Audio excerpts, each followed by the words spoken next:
नमस्कार दोस्तों, मैं अर्जुन आपका स्वागत करता हूं स्टे बाय अर्जुन के यूट्यूब चैनल में। तो दोस्तों, आज की हमारी क्लास है मौलिक अधिकार यानी फंडामेंटल राइट्स के बारे में जो है आज की हमारी क्लास है। तो दोस्तों, वीडियो को अंत तक जरूर देखना ताकि सभी क्वेश्चन जो है आपको आसानी से याद हो जाएं। साथ ही दोस्तों, अगर आप हमारे चैनल पर पहली बार आएँ तो हमारे चैनल को भी सब्सक्राइब कर लीजिएगा, साथ ही बेल आइकन को प्रेस कर लीजिएगा ताकि हमारे आने वाले वीडियो का नोटिफिकेशन जो है आप तक पहुंचता रहे। चलिए दोस्तों, वीडियो को स्टार्ट करते हैं।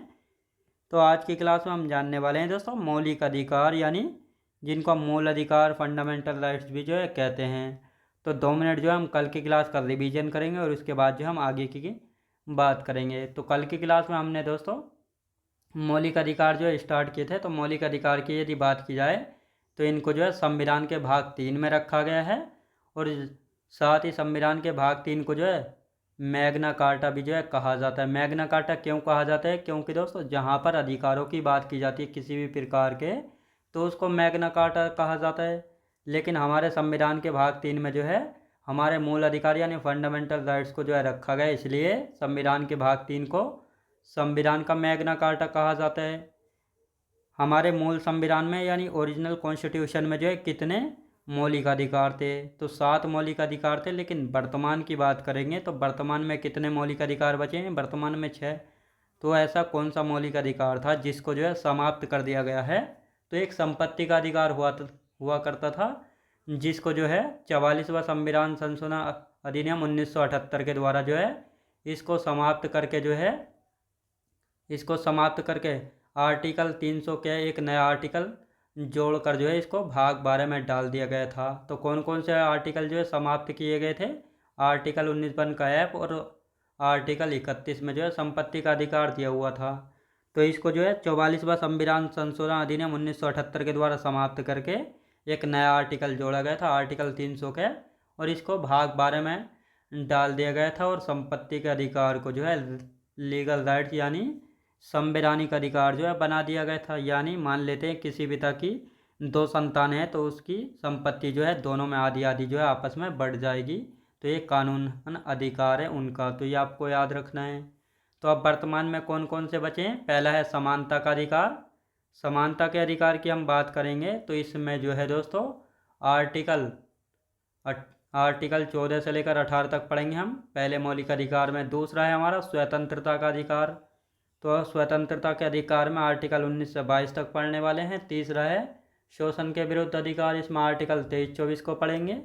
चौथा है दोस्तों धार्मिक स्वतंत्रता का अधिकार, इसमें आर्टिकल 25 से लेकर कितने पढ़ेंगे दोस्तों?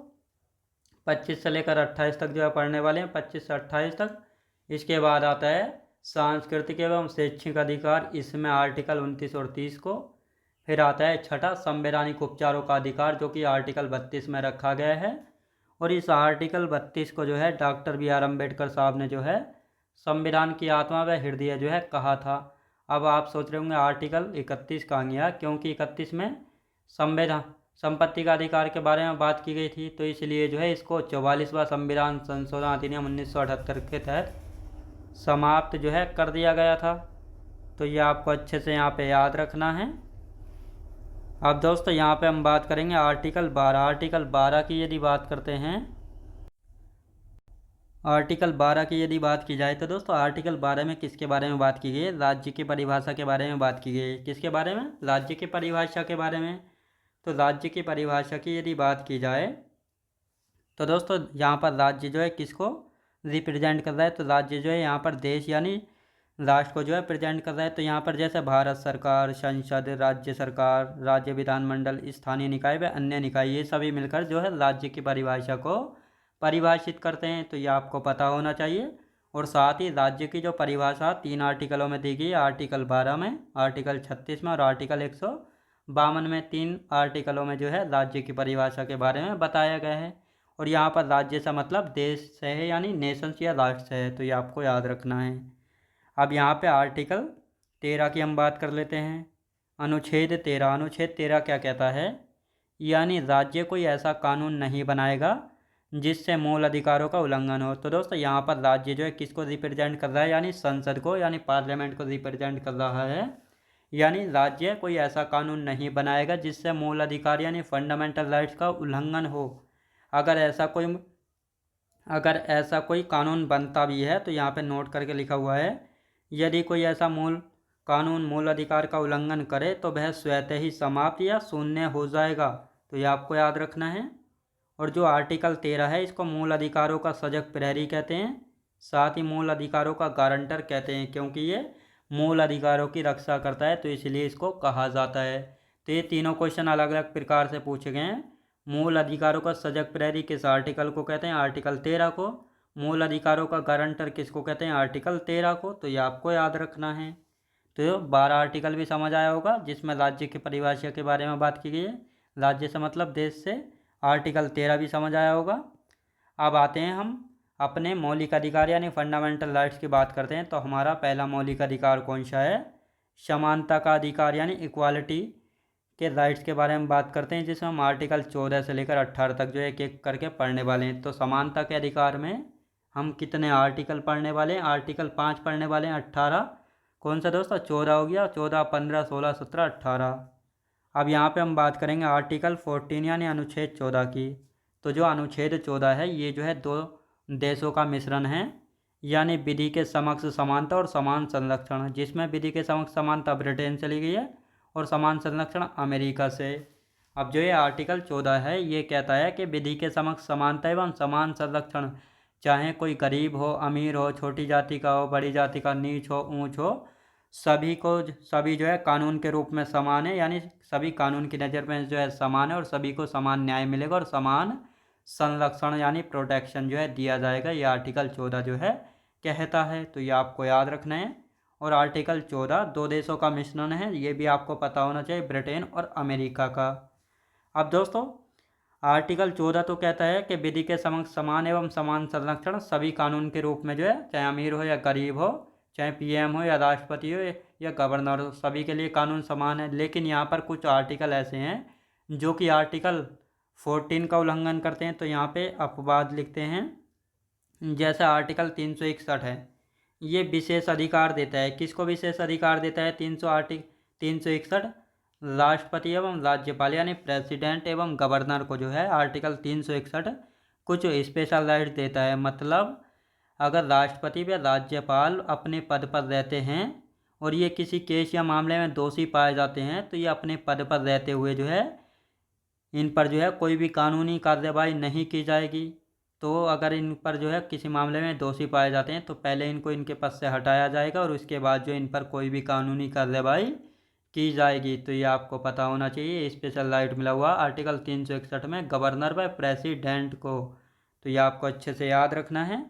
अब दो आर्टिकल और हैं। आर्टिकल 105 है, जिसमें सांसद यानी एमपी, सांसद कौन होते हैं? जो कि संसद के सदस्य होते हैं, यानी पार्लियामेंट के जो सदस्य होते हैं उनको सांसद यानी एमपी, मेंबर ऑफ पार्लियामेंट कहते हैं। और इनको भी जो है आर्टिकल 105 के तहत विशेष अधिकार मिला हुआ है। आर्टिकल 194 इसमें एमएलए एमएलसी को विशेष अधिकार प्राप्त है, जिनको हम एमएलए की बात की जाए तो विधानसभा के सदस्य होते हैं, एमएलसी की बात की जाए तो विधान परिषद के सदस्य होते हैं। अब दोस्तों इनकी यदि हम बात करेंगे तो इनको कौन कौन से अधिकार प्राप्त हैं? तो इनको विशेष अधिकार हैं, यानी सत्र के 40 दिन पूर्व या बाद तक, 40 दिन बाद तक जो इनको गिरफ्तार नहीं किया जाएगा। यहाँ पे कहा गया है, यानी कोई भी सांसद या एमएलए या एमएलसी जो है अगर किसी मामले में दोषी पाए जाते हैं और इस समय सत्र चल रहा है, तो 3 सत्र चलते हैं। कौन कौन से? बजट सत्र चलता है, मानसून सत्र और शीतकालीन सत्र। तो सत्र चलने के 40 दिन पहले और 40 दिन बाद तक जो है इनको गिरफ्तार नहीं किया जाएगा और इसके बाद ही जो है गिरफ्तार किया जाएगा और उसके बाद जो इन पर कानूनी कार्रवाई जो है होगी। तो ये आपको याद रखना है। एमएलए कौन होते हैं? जो कि विधानसभा के सदस्य होते हैं। एमएलसी विधान परिषद के सदस्य होते हैं। तो ये आपको याद रखना है। एमएलए की फुल फॉर्म होती है दोस्तों member of legislative assembly, member of legislative council, ये एमएलसी की है। एमपी की मेंबर ऑफ पार्लियामेंट। तो दोस्तों ये आपको अच्छे से याद रखना है। तो ये 3 आर्टिकल ऐसे हैं, आर्टिकल 361, आर्टिकल 105 और आर्टिकल 194, जो कि आर्टिकल 14 का उल्लंघन करते हैं। तो ये आपको याद रखना है। अब आर्टिकल 14 यहाँ पे एक नोट लिखेंगे कि अनुच्छेद 14 को जो है नैसर्गिक न्याय का सिद्धांत किस मामले में कहा था सुप्रीम कोर्ट ने? एक मामला यानी वाद या केस था, जो कि मिनर्वा मिल्स वर्सेस संघ सरकार 1980 का मामला था। इस मामले में सुप्रीम कोर्ट ने कहा था कि आर्टिकल 14 जो है ये नेचुरल है, अमीर हो गरीब हो सभी के लिए जो है समान न्याय करता है, इसीलिए इसको नैसर्गिक न्याय का सिद्धांत कहा था। किस मामले में कहा था? मिनर्वा मिल्स वर्सेस संघ सरकार 1980 के मामले में कहा था। ये क्वेश्चन भी पूछा गया है, तो ये आपको याद रखना है। अब दोस्तों यहाँ पे हम बात करते हैं, जो ये एमएलसी हैं, एमएलसी विधान परिषद के सदस्य होते हैं, और विधान परिषद जो है 6 राज्यों में, कौन कौन से? यूपी, बिहार, महाराष्ट्र, कर्नाटक, तेलंगाना और आंध्र प्रदेश, इन 6 राज्यों में विधान परिषद। तो ये आपको अच्छे से याद रखना है। अब यहाँ पे हम बात करेंगे आर्टिकल 15 की। आर्टिकल 15 क्या कहता है? आर्टिकल 15 का आर्टिकल 15 का खंड 1 कहता है, जाति, लिंग, धर्म, वंश, जन्म स्थान के आधार पर जो है किसी के भी साथ भेदभाव नहीं किया जाएगा। यानी आर्टिकल 15 का 1 कहता है, जाति, लिंग, धर्म, वंश, जन्म स्थान के आधार पर किसी के साथ भेदभाव नहीं किया जाएगा। अब आते हैं आर्टिकल 15 का 2। आर्टिकल 15 का 2 कहता है, उपरोक्त आधार पर, यानी जाति, लिंग, धर्म, वंश, जन्म स्थान के आधार पर, यानी उपरोक्त आधार पर तालाब, दुकानों, होटलों, सार्वजनिक पार्क में प्रवेश से नहीं रोका जाएगा किसी को भी। तो ये आपको याद रखना है।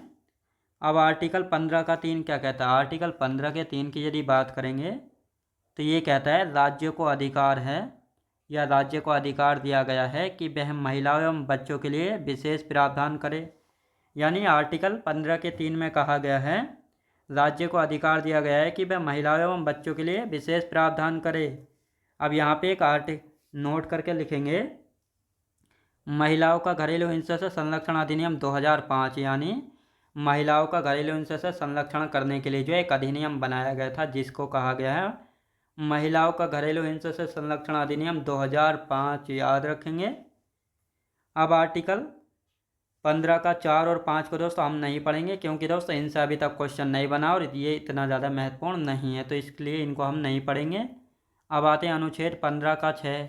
अनुच्छेद 15 के 6 की यदि बात की जाए तो सबसे पहले हम बात करेंगे, इसको जो है 103वां संविधान संशोधन अधिनियम 1900 नहीं 2019 के द्वारा जो है इसको जोड़ा गया था।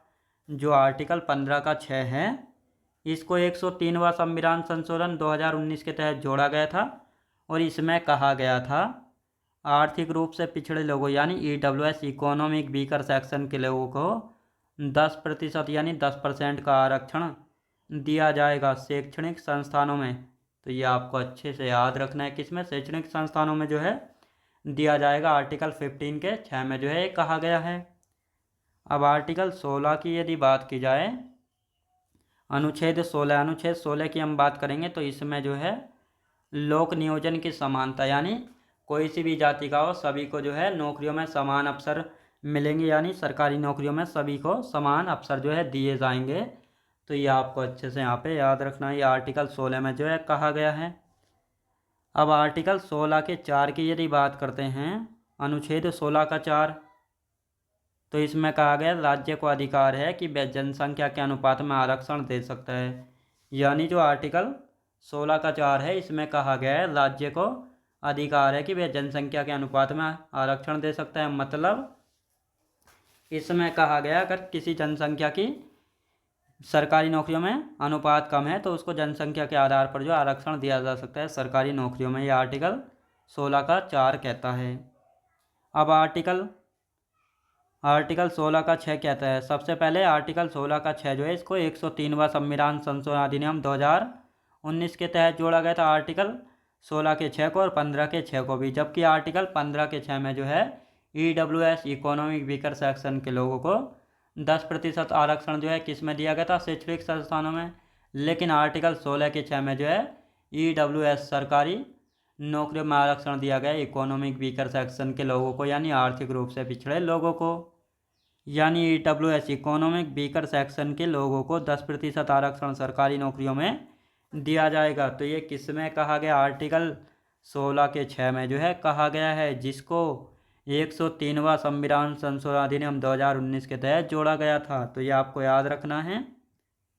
अब आर्टिकल 17, इसमें अस्पृश्यता का अंत यानी अनटैचेबिलिटी की अंत के बारे में बात की जा रही है यहाँ पे। अस्पर्शता का अंत मतलब छुआछूत के बारे में, जो यहाँ पे छुआछूत के अंत के बारे में यहाँ पे बात की जा रही है। यानी यहाँ पे कहा गया अगर कोई किसी के साथ छुआछूत करता है और कोई आपके खिलाफ जो है FIR दर्ज करा देता है तो आप पर जो है अस्पर्शता का अपराध अधिनियम 1955 के तहत जो है 500 रुपये जुर्माना या 6 महीने की जेल हो सकती है, या दोनों भी हो सकते हैं। अब जो ये अस्पर्शता का अपराध अधिनियम 1955 था, इसमें 1976 में संशोधन करके इसका नाम सिविल अधिकार संरक्षण अधिनियम 1955 जो है कर दिया गया है। तो ये आपको याद रखना है। अब आर्टिकल 18 की हम बात करेंगे तो इसमें जो है उपाधियों का अंत यानी टाइटल के एंड के बारे में बात की जा रही है। उपाधियों का अंत आपने देखा होगा पहले क्या था, संविधान से पहले कोई राजा महाराजा की उपाधियाँ जो धारण करते थे, जैसे राजा महाराजा विक्रमादित्य परमादित्य, इस प्रकार उपाधियाँ धारण की जाती थी। लेकिन आर्टिकल 18 कहता है कोई भी उपाधि धारण नहीं करेगा। तो आर्टिकल 18 के तहत उपाधियों का अंत जो है कर दिया गया है। तो ये आर्टिकल हमने 5 पढ़ लिए हैं समानता के अधिकार में। तो ये आपको पता लग गया किस आर्टिकल में किसके बारे में बात की जाती है। आर्टिकल 14, 15, 16, 17, 18, 19। तो ये आपको याद रखना है। अब आते हैं हमारा दूसरा मौलिक अधिकार है स्वतंत्रता का अधिकार, जिसमें आर्टिकल 19 से लेकर हम 22 तक पढ़ने वाले हैं। तो स्वतंत्रता के अधिकार में जो हम आर्टिकल 19 से 22 तक हम पढ़ने वाले हैं। तो कौन कौन से आर्टिकल हैं और इसमें किस बारे में बात की गई, तो एक एक करके अच्छे से समझेंगे। आर्टिकल 19(1) का ये कहता है बोलने एवं अभिव्यक्ति की स्वतंत्रता, यानी बोलने एवं अभिव्यक्ति की स्वतंत्रता। आपके दिमाग में कोई विचार आता है तो आप उसको व्यक्त कर सकते हैं या आप उसको बता सकते हैं किसी को भी। तो इस प्रकार की स्वतंत्रता जो है आर्टिकल 19(1) के में दी हुई है। और साथ ही जैसे प्रेस की स्वतंत्रता, यानी आपने देखा होगा मीडिया वाले जो है किसी के व्यक्ति के आगे भी जो अपना माइक लगा देते हैं और कहते हैं बताइए कि क्या हुआ, कुछ भी सवाल जो है पूछना शुरू कर देते हैं। तो उनको जो है ये स्वतंत्रता यानी फ्रीडम कहाँ से मिली हुई है, आर्टिकल 19(1) के में मिली हुई है। राष्ट्रीय ध्वज फहराने की स्वतंत्रता, जानने का अधिकार यानी RTI भी अब इसमें जोड़ दिया, यानी सूचना का अधिकार, यानी आप जान सकते हैं RTI डालकर कि आपके प्रधान ने जो आपके गांव के प्रधान ने आपके गांव में कितना काम कराया है, कितना पैसा लगाया है, ये सभी जो है जानने का अधिकार आपका मूल अधिकार यानी फंडामेंटल राइट्स है। और ये अधिकार कहाँ से मिला हुआ, आर्टिकल 19(1) के ए में मिला हुआ है। शांत रहने की स्वतंत्रता, आपने देखा होगा मीडिया वाले कुछ लोगों से सवाल करते हैं लेकिन कुछ लोग जो है बिल्कुल शांत रहते हैं, तो उनको जो है शांत रहने की जो स्वतंत्रता मिली हुई है आर्टिकल 19(1) के ए में मिली हुई है। और 5वां जोड़ा गया इंटरनेट का प्रयोग, 5वां जोड़ दिया गया इंटरनेट का प्रयोग। तो आपको अच्छे से याद रखना है, ये भी हमारे मूल अधिकारों में से अब एक बन चुका है इंटरनेट का प्रयोग, जिसको 2017 में जोड़ दिया गया था। तो ये आपको अच्छे से याद रखना है। तो दोस्तों आज की क्लास हमारी यहीं तक रहेगी। अब इससे आगे का हम कल की क्लास में कंटिन्यू करेंगे। तो कमेंट बॉक्स में जो बताइएगा आपको क्लास की क्वालिटी कंटेंट वगैरह कैसा लगा। साथ ही अगर आप हमारे चैनल पर पहली बार आएँ तो हमारे चैनल को भी सब्सक्राइब कर लीजिएगा, साथ ही बेल आइकन को प्रेस कर लीजिएगा ताकि हमारे आने वाले वीडियो का नोटिफिकेशन आप तक पहुंचता रहे। चलिए दोस्तों मिलते हैं नेक्स्ट वीडियोज़ में।